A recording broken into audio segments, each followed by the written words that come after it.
Hello everyone, welcome to Raj Malhotra IAS group. I am Ankit Kaushal. Hopefully आप अपने घर में सब अच्छे होंगे। तो गाइज अच्छे रहिए, ध्यान रखिए अपना। एंड गाइज आज हम डिस्कस करेंगे काफ़ी इंपॉर्टेंट टॉपिक ग्रीनिफाई स्टील, और डेफिनेटली इससे आपके एग्जाम में क्वेश्चन पूछा जा सकता है। और आज हम इस सेशन में काफ़ी डिटेल में समझेंगे कि ग्रीन स्टील होता क्या है। लेकिन इससे पहले हम टॉपिक से रिलेटेड क्वेश्चन देख लेते हैं। तो देखिए 3 स्टेटमेंट हमारे पास गिवन है।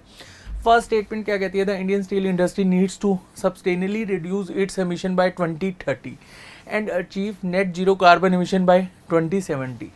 अब फर्स्ट स्टेटमेंट से आपको कुछ याद आ रहा होगा, कोप 26 जो ग्लासगो में हुई थी, वहाँ पर हमारे देश के प्राइम मिनिस्टर नरेंद्र मोदी जी ने प्लेस लिया था कि इंडिया अचीव करेगा net zero carbon emission by 2070। अब आपको बताना है कि ये ग्रीन स्टील से क्या ये रिलेट करती है। फर्स्ट स्टेटमेंट, अभी के लिए हम सेकंड स्टेटमेंट देख लेते हैं। तो देखिए, green steel is the manufacturing of steel without the use of fossil fuel. And third statement, pet scheme. अब यहाँ पर आपको पता होना चाहिए कि जो पेट स्कीम है वो क्या होती है? Perform, achieve and trade incentives the steel industry to reduce energy consumption. तो होपफुली यहाँ पर आपको तीनों स्टेटमेंट क्लियर हो गई होंगी। आपने मुझे कमेंट सेक्शन में बताना है इनमें से कौन सी स्टेटमेंट सही है एंड कौन सी स्टेटमेंट हमारी यहाँ पर गलत हो जाएगी। आप क्वेश्चन को अटेम्प्ट कीजिए। अभी के लिए हम चलते हैं टॉपिक पर, और अगर क्वेश्चन गलत भी हो जाएगा कोई दिक्कत नहीं, हम लास्ट में जब क्वेश्चन को डिस्कस करेंगे तो आपको पता लग जाएगा कि आपने कहाँ पर गलती करी है। लेकिन आपने क्वेश्चन को अटेम्प्ट जरूर करना है। आप देखिए, हम बात करते हैं यहाँ पर ग्रीनिफाई स्टील की। आप देखिए, ग्रीन स्टील को अगर हम बेसिक डेफिनेशन के पॉइंट ऑफ व्यू से समझें, green steel is the manufacturing of steel without the use of fossil fuel. अब इसको हम किस तरह से यूज़ करते हैं वो हम काफ़ी डिटेल में डिस्कस करेंगे। मतलब मैन्युफैक्चरिंग किस तरह से करते हैं वो आपको समझ में आ जाएगा। हम प्रॉपर डायग्राम के थ्रू समझेंगे। देखिए, ministry of steel seeks to reduce carbon emission in steel industry through promotion of green steel. और स्टील जो बेसिकली ग्रीन स्टील की हम बात कर रहे हैं, ये जो इसकी मैन्युफैक्चरिंग होती है विदाउट फॉसिल फ्यूल। ठीक है, अब वो कैसे अभी हम डिस्कस करेंगे। अब यहाँ पर हम फॉसिल फ्यूल का यूज़ नहीं कर रहे हैं, तो इसका सब्स्टिट्यूट भी तो कोई होना चाहिए। तो इसका सब्स्टिट्यूट है लो कार्बन एनर्जी सोर्स, और वो क्या है? हाइड्रोजन या फिर कोल गैसिफिकेशन। अब यहाँ पर आपको बताएं, इंडिया में जो स्टील मैन्युफैक्चरिंग है वो बहुत ज़्यादा होती है। वर्ल्ड में हम सेकंड नंबर पर आते हैं स्टील मैन्युफैक्चरिंग करने में। ऑब्वियसली फर्स्ट पर कौन है? चाइना। अब यहाँ पर इंडिया में जो अभी भी स्टील मैन्युफैक्चरिंग करी जा रही है वो ट्रेडिशनल मेथड से ही करी जा रही है। मतलब कोल को बर्न किया जाता है, और उससे आपको पता है कि जो कार्बन एमिशन काफ़ी ज़्यादा हमें देखने को मिलता है। बेसिकली हमें यहाँ पर कार्बन एमिशन को ही रोकना है, या एक टाइम पर हमें जीरो अचीव करना है। और वो हम तभी कर पाएंगे जब हम उसका कोई सब्स्टिट्यूट ढूंढेंगे। और सब्स्टिट्यूट क्या है? Low carbon energy source like as hydrogen या फिर कोल गैसिफिकेशन। अब ये कैसे होता है हम काफ़ी डिटेल में इसको डायग्राम के थ्रू समझेंगे। Green steel can help reduce green house gas emission. अब ग्रीन हाउस गैस एमिशन जैसे सल्फ़र होगी, कार्बन मोनोऑक्साइड होगी, तो इनको भी हम रिड्यूस कर सकते हैं ग्रीन स्टील की अगर हम मैन्युफैक्चरिंग करेंगे। And improve the quality of steel. और green hydrogen is one solution that could be reduce the steel industry carbon footprint. अब देखिए, यहाँ पर अगर हम समझें, hydrogen is a crucial part of world plans to greenify its manufacturing and automobile industry.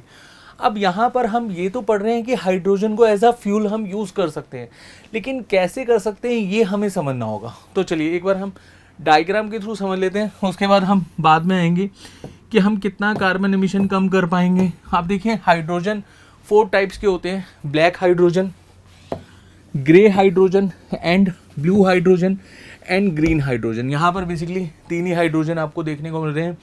इसको समझने का एक बेस्ट वे है, एक हम रिएक्शन यहाँ पर देखेंगे, और वो रिएक्शन के थ्रू आप काफ़ी ईजिली समझ पाएंगे। तो देखिए, H2O को अगर हम एक तरह से ऐसे समझो, H2O को अगर हम यहाँ पर इलेक्ट्रिसिटी देंगे, मतलब इलेक्ट्रिसिटी इसमें अगर हम इंड्यूस करेंगे, तो हमें रिजल्ट में क्या देखने को मिलेगा? H2 and O2। अब ये जो इलेक्ट्रिसिटी अगर हम प्रोड्यूस करेंगे वही ट्रेडिशनल मेथड से, कोल से, तो डेफिनेटली यहाँ पर जो कार्बन एमिशन है वो हमें देखने को मिलेगा। और इसी को बेसिकली हम क्या बोलते हैं? Black hydrogen.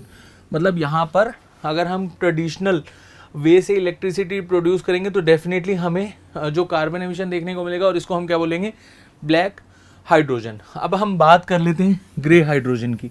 अब ग्रे हाइड्रोजन के केस में हम क्या करते हैं, H2O में इंड्यूस करते हैं नेचुरल गैसेस या LPG मान लो, लेकिन यहाँ पर बेसिकली जो रिजल्टेंट हमें देखने को मिलता है H2 एंड O2, और साथ साथ कार्बन एमिशन भी हमें देखने को मिलता है। थोड़ा कम है ब्लैक हाइड्रोजन से, लेकिन होता है। तो यहाँ पर जो कार्बन एमिशन हो रहा है, ये भी हम एक तरह से इसको भी अवॉइड करना चाहेंगे, बिकॉज हमें अचीव करना है जीरो कार्बन एमिशन। तो जो नेक्स्ट वे है यहाँ पर हम वो यूज़ करेंगे ब्लू हाइड्रोजन। अब ब्लू हाइड्रोजन के केस में क्या होता है कि जो नेचुरल गैस हम यहाँ पर यूज़ कर रहे हैं इस रिएक्शन में, जैसे मीथेन होगी या अदर नेचुरल गैसेज होगी, और उसके बाद जो कार्बन एमिट हो रहा है इसको हम यहाँ पर स्टोर कर लेते हैं, अंडरग्राउंड स्टोरेज, जिससे क्या है कि कार्बन एमिशन बहुत कम हमें देखने को मिलता है या फिर निग्लिजिबल ही होता है। तो उससे हम अचीव कर पाते हैं जो कार्बन एमिशन हम जीरो या फिर कम अचीव करना चाहते हैं। तो यहाँ पर होपफुली ये रिएक्शन भी आपको समझ में आ गई। अब हम एक नेक्स्ट स्टेप आगे बढ़ना चाहते हैं जहाँ पर बिल्कुल ही क्लीन हमें एक तरह से एनवायरनमेंट देखने को मिले और कार्बन एमिशन बिल्कुल ना के मात्र हो। तो उस केस में हम क्या करते हैं, H2O में जब भी हम इसको ग्रीन इलेक्ट्रिसिटी के साथ रिएक्ट करवाते हैं, यहाँ पर मैं GI लिख रहा हूँ और GE लिख रहा हूँ, सॉरी, यहाँ पर हमें देखने को मिलेगा H2 एंड O2।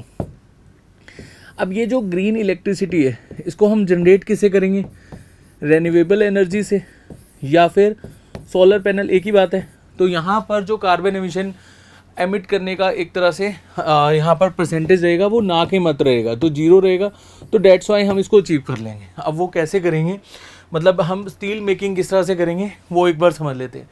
तो देखिए, पहले हम ट्रेडिशनल स्टील का एक तरह से मैन्युफैक्चरिंग करते थे और जिसको हम क्या बोलते थे, ब्लास्ट फर्नेस प्रोसेस। अब ये जो मैन्युफैक्चरिंग होती थी इसमें काफ़ी ह्यूज टाइम जाता था और कार्बन काफ़ी ज़्यादा एमिट होता था। अब कैसे, एक बार हम यहाँ पर समझ लेते हैं। बहुत सिंपल सा प्रोसेस है। पहले हम करते थे पैलेटाइजिंग, मतलब आयरन ओर को हम पहले आयरन पैलेट में कन्वर्ट करते थे। देन यहाँ पर फोसिल फ्यूल्स इसमें इंड्यूस करा जाता था, जिससे होता क्या था, अल्टीमेटली कार्बन एमिट हो रहा है। और देन उसके बाद पल्वराइज्ड कोल हॉट ब्लास्ट, मतलब इसको हॉट फर्नेस में डाला जाता था। उसके बाद आयरन मेकिंग जो सेकंड स्टेप है, यहाँ पर भी कार्बन काफ़ी ज़्यादा रिलीज़ होता था।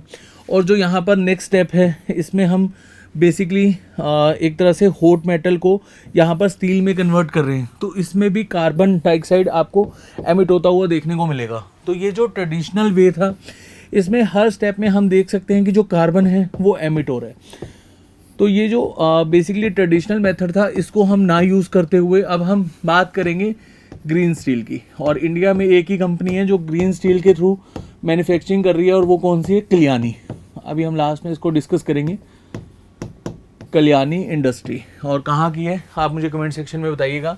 तो देखिए, यहाँ पर फर्स्टली क्या करा जाता है, जो आयरन हो रहे हैं इस पैलेट्स को नॉन फोसिल फ्यूल इसमें इंड्यूस करे जाते हैं, और इसे अल्टीमेटली क्या होता है कि कार्बन जो है वो कम एमिट होता है, इवन होता ही नहीं है। नेक्स्ट स्टेप क्या है, फर्नेस। यहाँ पर हाइड्रोजन एंड वाटर हमें रिलीज़ होता है वो देखने को मिलता है, और जो इलेक्ट्रिसिटी प्रोसेस है इसमें इंड्यूस करा जाता है।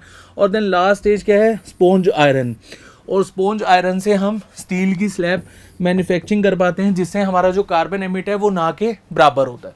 तो होपफुली आपको क्लियर हो गया होगा। ज़्यादा आपको साइंटिफिक वे में नहीं जाना, जस्ट आपको एक प्रोसेस को समझना है। उसके बाद देखिए, अगर हम यहाँ पर ग्रीन स्टील के थ्रू मैन्युफैक्चरिंग करते हैं, मतलब ग्रीन स्टील मैन्युफैक्चरिंग करते हैं, तो उससे होगा क्या, जो 5 to 7% कार्बन एमिशन है, sorry green house gas emission है, वो हम कम कर पाएंगे। और कार्बन डाइऑक्साइड एमिशन हम 11% कम कर पाएंगे। हालांकि जो हमारा मिनिस्ट्री ऑफ स्टील है उसने एक जब एक तरह से कल्याणी वाला जो एक कंसेप्ट था कि कल्याणी इंडस्ट्री जो स्टील मैन्युफैक्चरिंग बिल्कुल ग्रीन वे में करेगी, तो उस समय हमारी जो मिनिस्ट्री ऑफ स्टील है उन्होंने एक डाटा हमारे सामने दिया था। वो डाटा में क्या था कि 2005 से लेकर 2020 तक इंडिया ने 10% के आसपास जो कार्बन एमिशन है उसको कम किए है, और 2030 तक हमारा जो बेसिकली एम है उसको हम और भी ज़्यादा रिड्यूस करेंगे। लेकिन हमें जीरो कब तक अचीव करना है, 2070 तक। तो अभी हमें काफ़ी कुछ यहाँ पर करना होगा, क्योंकि अभी भी जो इंडस्ट्री है इंडिया में वो 70% जो इंडस्ट्री है आउट ऑफ 100 वो ट्रेडिशनल मेथड ही यूज़ कर रही है। तो उसके लिए हमारी गवर्नमेंट ऑफ इंडिया ने क्या क्या इनिशिएटिव लॉन्च करें वो हम डिस्कस करेंगे। थोड़ा सा और समझ लेते हैं। Steel industry is very important for the Indian economy. अब यहाँ पर हम सेकेंड नंबर पर अगर स्टील को मैन्युफैक्चर कर रहे हैं तो डेफिनेटली इंडियन इकोनॉमी की बैकबोन है, या इंडस्ट्रियल डेवलपमेंट के पॉइंट ऑफ व्यू से अगर हम समझें 70% of steel is still largely made is coal fired. जैसे कि मैंने आपको बताया था ना कि वही ट्रेडिशनल मेथड को हम यहाँ पर यूज़ कर रहे हैं। उसके बाद हाइड्रोजन ही एक मात्र ऑप्शन है हमारे पास, बिकॉज क्योंकि हम लो कार्बन अगर यहाँ पर या फोसिल फ्यूल का सब्स्टिट्यूट देखें तो वो हाइड्रोजन ही है। और ब्लू हाइड्रोजन मैंने आपको बताया था जहाँ पर हम कार्बन को कैप्चर कर लेते हैं या उसको फिर से यूटिलाइज करते हैं या फिर उसको स्टोर कर लेते हैं, है ना। तो उस केस में हम यहाँ पर ग्रीन स्टील मैन्युफैक्चर कर पाएंगे। And only water is released when hydrogen is burn. और इससे बेसिकली होता क्या है, electrolysis which produce hydrogen from water and renewable energy को हम यहाँ पर यूज़ करते हुए जो कार्बन एमिशन है उसको बिल्कुल जीरो कर देंगे या बिल्कुल फ्री कर देंगे उससे। एंड देन यहाँ पर अगर हम प्रोडक्शन देखें इंडिया में, तो इंडिया में काफ़ी ज़्यादा प्रोडक्शन हमें देखने को मिलती है। वर्ल्ड में हम सेकंड नंबर पर आते हैं। And more than 80% of the country हमें मतलब जो स्टील प्रोडक्शन है वो कौन कौन से स्टेट में देखने को मिलती है, Orissa, Jharkhand, West Bengal, Chhattisgarh and northern region of Andhra Pradesh. और मेन सी जो इंडस्ट्रीज़ हैं वो आप देख सकते हो कहाँ कहाँ पर है, भिलाई में। ये इंडस्ट्रीज़ याद रखना, भिलाई में छत्तीसगढ़, एंड दुर्गापुर वेस्ट बंगाल में, and Monpur waste Bengal, and उसके बाद जमशेदपुर तो डेफिनेटली आपने सुना होगा झारखंड में, रोरकेला उड़ीसा में, एंड बोकारो झारखंड में। उसके बाद गवर्नमेंट ऑफ इंडिया के इनिशिएटिव क्या है, कल्याणी। जैसे कि मैंने आपको बताया था कि कल्याणी ग्रुप अभी के लिए ग्रीन स्टील मैन्युफैक्चर कर रहा है और आपको मुझे कमेंट सेक्शन में बताना है कि कल्याणी ग्रुप कहाँ का है, कौन से स्टेट का है। उसके बाद other steel scrap recycling policy. अब यहाँ पर जो स्टील ख़राब हो जाता है, मतलब एक स्क्रैप, होपफुली आपको यहाँ पर क्लियर हो गया होगा। अब हमारी गवर्नमेंट ऑफ इंडिया ने एक पॉलिसी लॉन्च करी थी जिससे हम जो स्क्रैप है उसको फिर से रिसाइकल के पॉइंट ऑफ व्यू से यूज़ कर सकते हैं। देन उसके बाद second, national green hydrogen mission, तो ये भी एक अच्छा इनिशिएटिव है हमारी गवर्नमेंट ऑफ इंडिया का। Then national solar mission. और उसके बाद अगर हम बात करें next, steel sector has adopted the best available technology, जिसको हम बैट भी बोलते हैं। और लास्ट है जो जापान की टेक्नोलॉजी है, जापान नेडो मॉडल बोले तो Japan new energy and industrial technology development organisation model project, जिसके थ्रू हम यहाँ पर देख सकते हैं कि जिस तरह से जापान या अदर कंट्रीज़ यहाँ पर ग्रीन स्टील को मैन्युफैक्चर कर रही हैं और यहाँ पर जो कार्बन एमिशन की मात्रा को हम कम करना चाहते हैं, तो वो इस तरह के प्रोजेक्ट से हम यहाँ पर देख सकते हैं।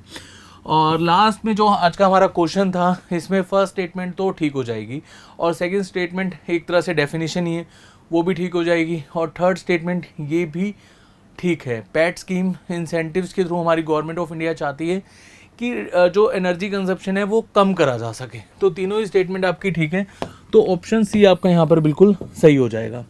अच्छा, एक क्वेश्चन आपने मुझे कमेंट सेक्शन में बताना है। आज की डेट में अगर हम देखें, वर्ल्ड में सबसे ज़्यादा ग्रीन स्टील कहाँ पर मैन्युफैक्चर करी जा रही है, ये क्वेश्चन आपने मुझे कमेंट सेक्शन में बताना है।